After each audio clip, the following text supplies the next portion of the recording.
streets and clotheslines, fairy tales and nursery rhymes. If I could travel back in time, I'd make a change or two. I'd paint the house and grow tomatoes.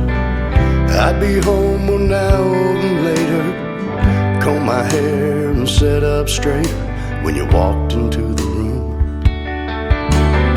I'd look at you with second glances, stay at home for more romance, but I ran out of one more chances, one more chance. Good morning, I'm Matt Pierce with the Country Tribune Morning News Update.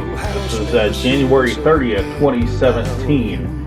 I'm Matt Pierce, broadcasting live from the TaxSlayer.com studio.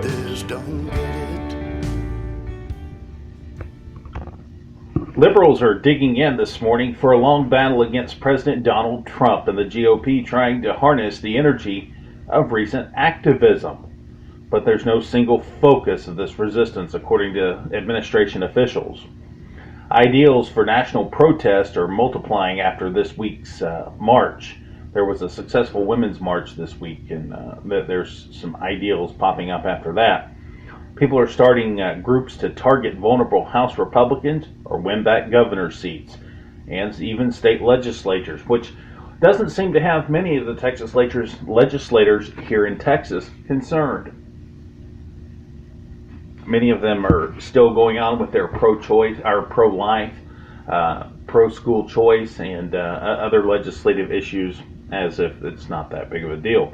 The biggest test, however, of the opposition's muscle will come during the elections starting later on this year. In Dallas, hundreds of demonstrators have gathered at DFW International Airport to protest Donald Trump's executive order that temporarily bars citizens of 7 predominantly Muslim nations from entering the United States. Airport officials have said that there's as many as 800 people gathered at the airport Sunday, with many of them holding signs and chanting, "Let them go." 9 people traveling from abroad were detained at the airport overnight. Here's a difficult story out of Victoria, Texas, that's kind of emerged out over the weekend, especially for those who are on the religious freedom side of things. A South Texas fire chief in Victoria says investigators are continuing to sift through the debris of a mosque and that it remains too early to determine the cause of the fire that destroyed it. Tanner Drake, who's the fire chief in Victoria, says investigators returned to the mosque on Sunday to continue gathering any evidence that could point to a cause. A really large crowd gathered outside the mosque Sunday to hear Muslim leaders express appreciation for support from the community.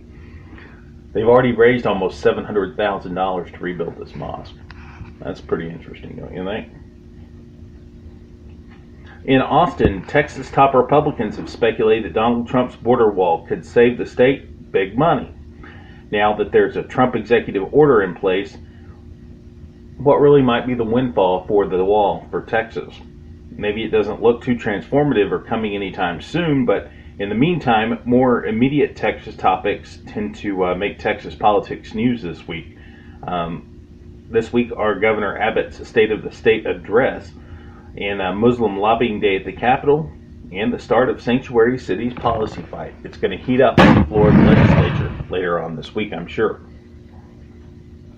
Also, speaking from the about the 85th legislature, I will be covering this later on today. The Texas legislature, a lot of the Republicans in the legislature are going for the Department of Family and Protective Services. We know it's been a very beleaguered system for some time now. They're proposing more money, more assets, and more resources to the failing department. News out of Galveston: a Coast Guard crew has rescued a man and his 3 children after their boat sank about 10 miles offshore of Galveston. The Coast Guard said in a statement that the father called 911 early Sunday morning when the boat became disabled and started taking on water. The family was on a fishing excursion at the time of the incident, and the family aboard was with the children the father was aboard, with the children whose ages were 22, 15, and 14. Coast Guard officials dispatched a rescue helicopter and also a boat crew. And they both arrived about an hour after the initial emergency call. The 4 members of the family were brought into on the Coast Guard boat And the family's vessel was towed to shore, so that's some good news with that. But pretty interesting story. Might want to stay safe if you're out there on the water for sure. Back to that mosque fire, a little bit more detailed information on that. They have raised nearly $700 now, or $700,000 for this, and pretty interesting. I want to add a little note to this. A man admitted in 2013 to painting H8, a computer shorthand for hate, on the outside of that building, and it was burglarized a week ago. So seems like some really odd things happening down there on that front near Victoria. All right, so currently now in Burnet, it's 50 degrees at 8:14 this morning. I'm Matt Pierce. This is your morning update. We'll be back at noon for your noon update from the TaxSlayer.com studios. I'm Matt Pierce. Have a great day. Mind to take the time to roll up another memory, smoke away these wish I would have dreams.